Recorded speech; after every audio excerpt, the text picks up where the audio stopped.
ਪੱਧਰ ਦੇ ਉੱਤੇ 3 ਕਾਲੇ ਕਾਨੂੰਨਾਂ ਨਾਲ ਜੂਝਦੇ ਜਾਂਬਾਜ਼ ਪੰਜਾਬੀ। ਸਵਾਲ ਪੱਗ ਤੇ ਆ ਗਿਆ,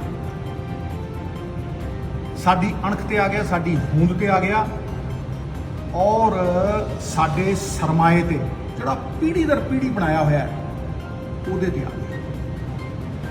एकजुट होकर संगठित होकर लड़ाई लड़न पे आ गया, क्योंकि कश्ती डूबेगी तो डूबेंगे सारे, कोई नहीं बचेंगे साथी हमारे।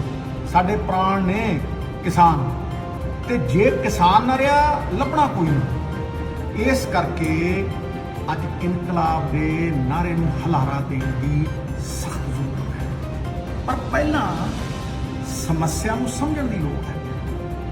APMC ਦੀਆਂ ਮੰਡੀਆਂ ਤੇ ਜਿਹੜਾ ਸਕਸੈਸਫੁਲ MSP ਦਾ ਮਾਡਲ ਹੈ, ਇਹ ਹੋਂਦ 'ਚ ਕਿਵੇਂ ਆਇਆ? ਗ੍ਰੀਨ ਰੈਵੋਲੂਸ਼ਨ ਦੀ ਲੋੜ ਪੰਜਾਬ ਨੂੰ ਸੀ? ਬਿਲਕੁਲ ਨਹੀਂ, ਇਹ ਹਿੰਦੁਸਤਾਨ ਨੂੰ ਲੋੜ ਸੀ, ਔਰ ਸਾਰੇ ਦੇਸ਼ ਦਾ ਢਿੱਡ ਭਰਨ ਦੀ ਜਿਹੜੀ ਜ਼ਿੰਮੇਵਾਰੀ ਹੈ ਉਹ ਪੰਜਾਬ ਤੇ ਹਰਿਆਣੇ ਦੇ ਕਿਸਾਨਾਂ ਨੇ ਚੁੱਕੀ। 2% ਲੋਕ 60% ਨੂੰ ਰਜਾਉਂਦੇ ਰਹੇ। ਅੰਨਦਾਤਾ ਦਾ ਨਾਮ ਉਦੋਂ ਆਇਆ, ਔਰ ਉਹ 5-6 ਪੀੜ੍ਹੀਆਂ ਦੀ ਮਿਹਨਤ ਲੱਗ ਕੇ, ਸਰਕਾਰਾਂ ਦੀ ਇਨਵੈਸਟਮੈਂਟ ਲੱਗ ਕੇ ਤਾਂ ਜਾ ਕੇ ਇਹ ਇਨਫਰਾਸਟ੍ਰਕਚਰ ਬਣਿਆ। ਸਤਿ ਸ਼੍ਰੀ ਅਕਾਲ ਜੀ, ਮੈਂ ਬੱਬੂ, ਤੁਸੀਂ ਮੇਰਾ ਮਾਣ। ਕਲਮਾਂ ਨੂੰ ਆਜੋ ਅਸਲਾ ਬਣਾ ਲਈਏ, ਇਕੱਠੇ ਹੋ ਕੇ ਪੂੰਜੀਪਤੀ ਆਜੋ ਮੂਰੇ ਲਾ ਲਈਏ। 25 ਤਰੀਕ ਨੂੰ ਜਾਮ ਜੜਾਂਗੇ, ਜੇ ਗੱਲ ਨਾ ਬਣੀ ਤਾਂ ਲੰਬੀ ਲੜਾਈ ਲੜਾਂਗੇ। ਸਾਲ 2 ਸਾਲ ਫਸਲ ਰੋਕਣੀ ਪੈਣੀ ਹੈ, ਜੇ ਫਸਲਾਂ ਦੀ ਕੀਮਤ ਨੂੰ ਮੰਗੀ ਲੈਣੀ ਹੈ। ਰਾਜਧਾਨੀ AC 'ਚ ਬਹਿ ਕੇ ਮਚੂਗੀ, ਕਿਹੜੇ ਹੋ ਜੋ ਦਿੱਲੀ ਦਾ ਝਾਂਜਰ ਪਾ ਕੇ ਨੱਚੂਗੀ। ਆਓ ਤੂੰ ਮੈਂ ਚੋਂ ਨਿਕਲ ਕੇ ਤੂੰ ਕਰੀਏ। ਦਿੱਲੀ ਕੋਲ ਬਹੁਤ ਦਿਮਾਗ ਹੈ, ਦਿਮਾਗ ਨਾ ਮਾਰਨਾ ਪੈਂਦਾ। ਹੋ ਜੋ ਇਕੱਠੇ, ਕਿਸਾਨ ਮਜ਼ਦੂਰ ਜ਼ਿੰਦਾਬਾਦ ਜ਼ਿੰਦਾਬਾਦ। ਜੋ ਕਾਲੇ ਕਾਨੂੰਨ ਕਿਸਾਨੀ ਨੂੰ ਤਬਾਹ ਕਰਨ ਵਾਸਤੇ ਕੇਂਦਰ ਸਰਕਾਰ ਨੇ ਲਿਆਂਦੇ ਨੇ, ਉਹਨਾਂ ਨਾਲ ਜਿੱਥੇ ਕਿਸਾਨ ਬਰਬਾਦ ਹੋਏਗਾ ਉੱਥੇ ਪੰਜਾਬ ਦੀ ਤਬਾਹੀ ਦੇ ਕੰਢੇ ਤੇ ਆਣ ਖੜਾ ਹੋਵੇਗਾ। ਇਹਨਾਂ ਕਾਨੂੰਨਾਂ ਦੇ ਨਾਲ ਸਾਡੇ ਦੇਸ਼ ਦਾ ਬਹੁਤ ਵੱਡਾ ਨੁਕਸਾਨ ਹੋਏਗਾ, ਕਿਉਂਕਿ ਭਾਰਤ ਦੇਸ਼ ਦੇ 80% ਲੋਕ ਸਿੱਧੇ ਜਾਂ ਅਸਿੱਧੇ ਢੰਗ ਨਾਲ ਕਿਸਾਨੀ ਤੇ ਨਿਰਭਰ ਨੇ, ਤੇ ਜੇ ਕਿਸਾਨ ਤਬਾਹ ਹੋ ਗਿਆ ਤੇ ਇਹ ਦੇਸ਼ ਵੀ ਤਬਾਹ ਹੋ ਜਾਏਗਾ। ਅਸੀਂ ਇਹਨਾਂ ਕਾਲੇ ਕਾਨੂੰਨਾਂ ਦੇ ਖਿਲਾਫ ਇੱਕ ਰੋਸ ਮਾਰਚ ਕੱਢ ਰਹੇ ਹਾਂ। 23 ਸਤੰਬਰ ਨੂੰ ਪਿੰਡ ਸੇਖਵਾਂ ਤੋਂ ਇਹ ਰੋਸ ਮਾਰਚ ਸ਼ੁਰੂ ਹੋਏਗਾ, ਜਿਹੜਾ ਵਾਇਆ ਕਾਦੀਆਂ, ਫੁਗਲਵਾਲ, ਭੈਣੀ ਮੀਆਂ ਖਾਂ, ਚੱਕ ਸ਼ਰੀਫ, ਕਾਨੋਵਾਲ ਤੋਂ ਹੁੰਦਾ ਹੋਇਆ ਵਾਇਆ ਧਾਰੀਵਾਲ ਸ਼ਹਿਰ, ਗੁਰਦਾਸਪੁਰ DC ਦਫ਼ਤਰ ਜਾ ਕੇ ਖਤਮ ਹੋਏਗਾ।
पंजाब दी हिंदुस्तान के किसान के वास्ते दिता जा रहा। राज्य सभा मैंबर ने, पंजाब के साबका प्रधान भी रहे ने।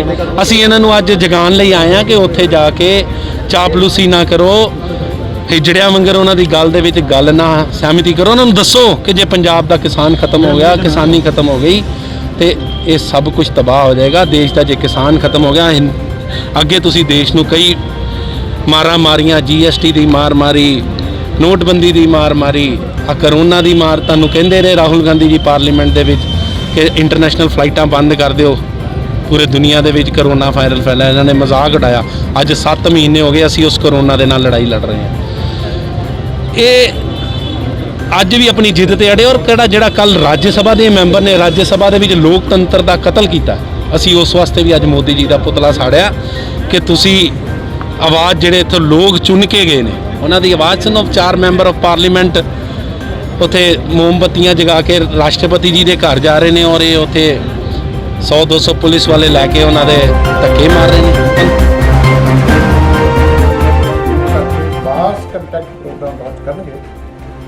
ਇਹਨਾਂ ਖੇਤੀ ਕਾਨੂੰਨਾਂ ਦਾ ਜੋ ਕਿਸਾਨੀ ਨੂੰ ਨੁਕਸਾਨ ਹੋ ਰਿਹਾ ਉਹਦੇ ਬਾਰੇ ਵਰਕਰ ਨੂੰ ਜਾਣੂ ਕਰਾਉਣਗੇ ਔਰ ਫਿਰ 1 ਤਰੀਕ ਨੂੰ ਇੱਕ ਵੱਡਾ ਰੋਸ ਪ੍ਰਦਰਸ਼ਨ ਜਿਹੜਾ ਹੈ ਸਾਰੇ ਪੰਜਾਬ ਚੋਂ 3 ਤਖਤਾਂ ਤੋਂ ਅਰਦਾਸ ਕਰਕੇ ਸਾਰੇ ਸਾਡੇ ਆਗੂ, ਵਰਕਰ, ਕਿਸਾਨ ਵੀਰ, ਖੇਤ ਮਜ਼ਦੂਰ ਤੇ ਸਾਥੀ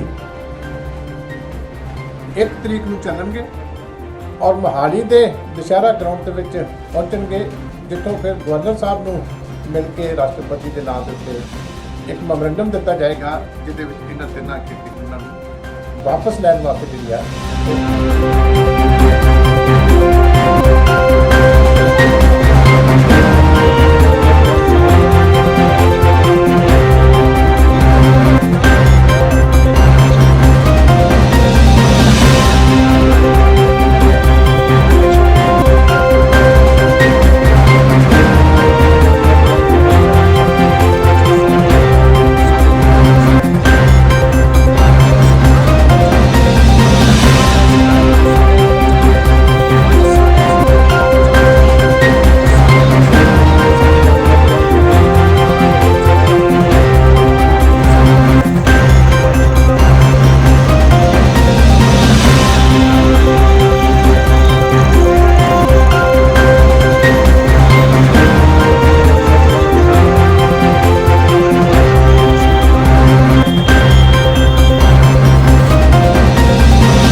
ਦੁਨੀਆ ਵਿੱਚ ਆਓ। ਕਦੇ ਵੀ ਕਿਤੋਂ ਵੀ ਸਾਡੇ ਨਾਲ ਜੁੜੋ।